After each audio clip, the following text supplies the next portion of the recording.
गाईको गोबर गएर छुन घिन लाग्छ, कुकुरको चाहिँ स्वर्ण आनन्द आउँछ।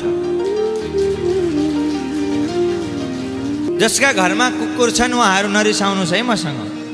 शास्त्रमा भनेको कुरा हो, चित्त दुखे दुखोस्। कुकुर किचनमा पनि जाने गर्दछ, बेडरुममा पनि जाने गर्दछ, जताततै जान्छ।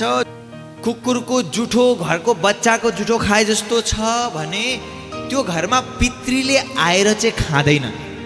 ठिक छ, सुरक्षाको दृष्टिले पाल्नुहोस्, दैलोमा पाल्ने हो, ओछ्यानमा ल्याएर सुताउने होइन। अनि गाईलाई चाहिँ जङ्गलमा लगेर छोड्ने, कुत्तालाई चाहिँ ल्याएर ओछ्यानमा सुताउने।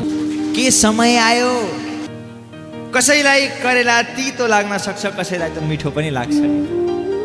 राति सपनामा पितृहरू आइरहेका छन्, घरमा सन्तानको हानि भइरहेको छ, सन्तान भइरहेका छैनन्, भएका सन्तान अशक्त जन्मिरहेका छन्। किन? पितृदोषले सताइरहेको छ। पितृदोष किन भयो? हामी मोडर्न भयौँ, हामीलाई गाई घिन लाग्न थाल्यो, कुकुर घरमा सँगै डाइनिङ टेबलमा बसेर खान थाल्यो, अनि यस्तो अवस्था आउन थाल्यो। धेरै भए मसँग रिसाउनु होला, हजुरका पितृ खुसी भए यति सुन्दा। नरिसाउनु है।